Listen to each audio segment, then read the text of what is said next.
नमस्कार दोस्तों फ्री जन्म कुंडली अध्ययन जो चल रहा है उसमें मैं आज एक जन्म पत्रिका लेके आई हूँ।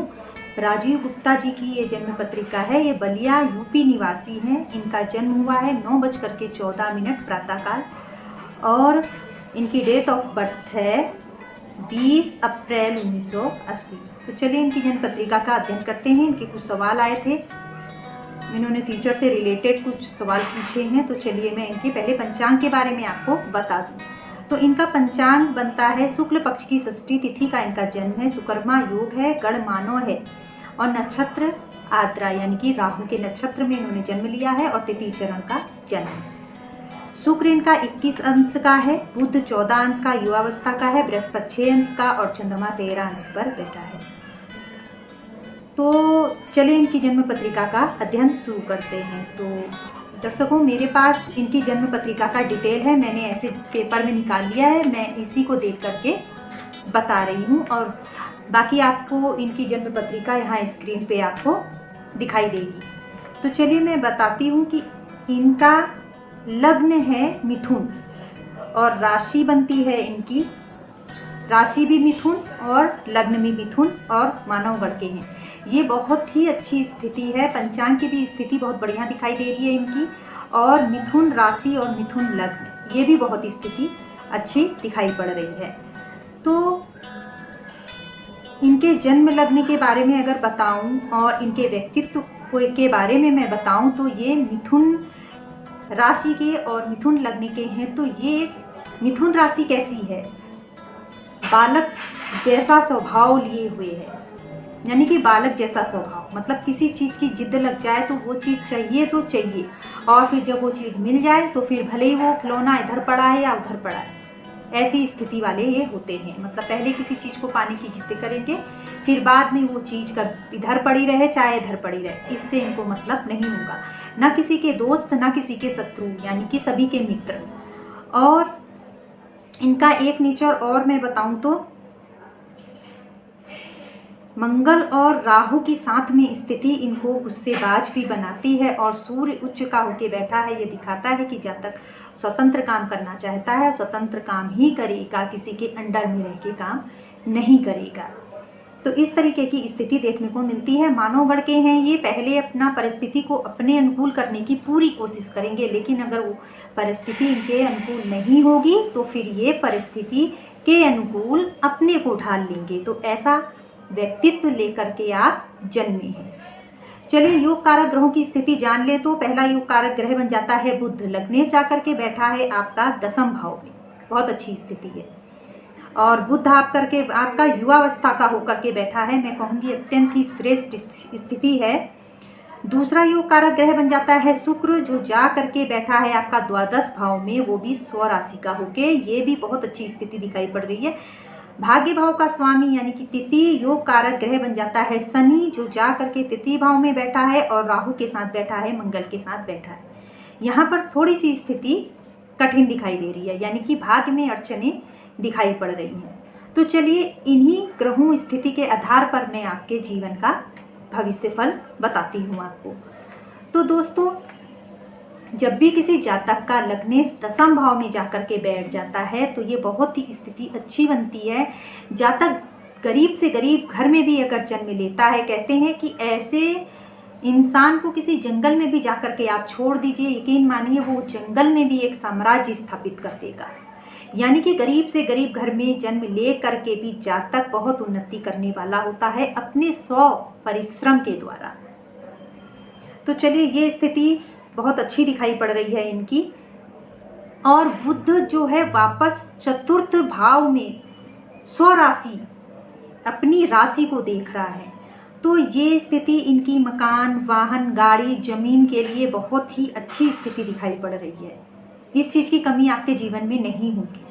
और जो शुक्र है आपका 12वें भाव में जाकर के बैठा है, वो भी स्व राशि का होकर के बैठा है। तो दर्शकों मैं आपको बता दूं कि जब भी शुक्र 12वें भाव में बैठता है तो बहुत ही विशिष्ट कारक ग्रह बन जाता है। शुक्र 12वें भाव में बहुत ही अच्छा फल देने वाला बताया गया है। तो यहाँ पर आप एक लग्जरियस लाइफ जिएंगे, ब्रांडेड चीज़ों का इस्तेमाल करना और अच्छी से अच्छी चीज़ों का इस्तेमाल करना आपकी लाइफ में ये सब चलता रहेगा। मतलब आप अच्छी से अच्छी चीज़ का इस्तेमाल करेंगे, ब्रांडेड कपड़े ही पहनेंगे और लग्जरियस लाइफ आप जिएंगे।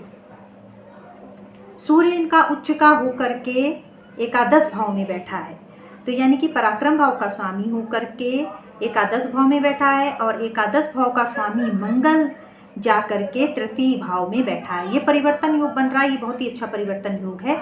यानी कि इनकम और पराक्रम भाव के स्वामी ने आपस में अदल बदल कर लिया है। यानी कि आप अपने पराक्रम के माध्यम से आय के एक से अधिक स्रोत होंगे आपके पास, और इनकम आपकी अच्छी होती रहेगी।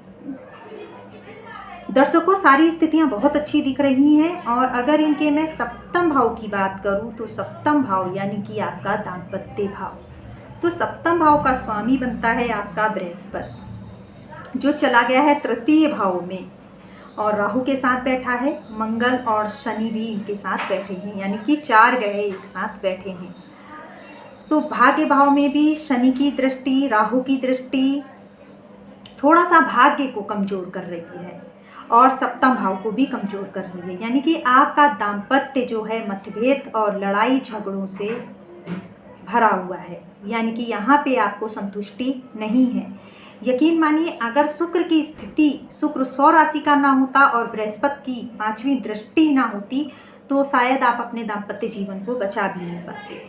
तो इस तरीके की स्थितियां देखने को मिल रही हैं। और पंचम भाव का स्वामी शुक्र बन रहा है, तो कन्या संतति ज़्यादा दिखाई पड़ रही है। वैसे संतान के विषय में केवल एक की जन्म पत्रिका देख करके हम निर्णय नहीं ले सकते हैं, आपकी इसके लिए पत्नी की भी जन्म पत्रिका देखनी पड़ेगी, लेकिन फिर भी आपकी जन्म पत्रिका में कन्या संतति ज़्यादा दिखाई पड़ रही है। मंगल और शनि आपकी जन्म पत्रिका में साथ में है, आप टेक्निकल माइंडेड हैं और किसी भी विषय में आप बहुत अच्छा काम कर सकते हैं। मंगल और राहु तृतीय भाव में साथ में है, तो छोटे भाई बहनों के लिए ये अच्छा नहीं दिखाई पड़ रहा है। हो सकता है कि आपके छोटे भाई बहनों से आपकी ना पटती हो या छोटे भाई बहनों से संबंधित कोई नुकसान आपने झेला हो। तो दोस्तों, आपको मैं बता दूं कि जातक की जन्म पत्रिका में जो पत्नी है काफ़ी बुद्धिमान है, क्योंकि बृहस्पति सप्तम भाव का स्वामी बनकर सूर्य की राशि में बैठा है, सिंह राशि में बैठा है। तो यानी कि आपकी पत्नी बुद्धिमान है, लेकिन आपका दाम्पत्य जीवन मतभेदों से भरा पड़ा है, जहाँ पर जैसे शक करने की स्थिति, इस तरीके की चीज़ें भी दिखाई पड़ रही हैं। लेकिन बृहस्पति ने काफ़ी कंट्रोल बनाए हुआ है। अगर ये बृहस्पति की सप्तम भाव में दृष्टि नहीं होती, यकीन मानिए कि आपका दाम्पत्य जीवन संभाल पाना बहुत मुश्किल होता। नवमांश में भी मैंने आपके ग्रहों की स्थिति देख ली है, जहाँ पर सप्तमी शुक्र बन करके भाग्य भाव में बैठे हैं, यानी कि शादी के बाद आपका भाग्य में बढ़ोतरी। तो यही सब कुछ कंडीशंस थी जो आपके दाम्पत्य जीवन को अच्छा बनाए हुए हैं। स्थितियाँ संभलने लायक हैं। तो दोस्तों, मैं इनकी जन्म पत्रिका में एक चीज़ देख रही हूँ कि भाग्य भाव पर शनि की दृष्टि, मंगल की दृष्टि और राहु की दृष्टि भाग्य को थोड़ा पीछे धकेल रही है। तो दोस्तों, मैं इनसे भी यही कहूँगी कि आप अपने गुस्से पे थोड़ा सा कंट्रोल रखें और आप जंग लगी कोई भी चीज़ें अपने घर पर ना रहने दें, क्योंकि मंगल और शनि की साथ में स्थिति चोट चपेट, एक्सीडेंट, ऑपरेशन जैसी चीज़ें भी जीवन में करा देती हैं।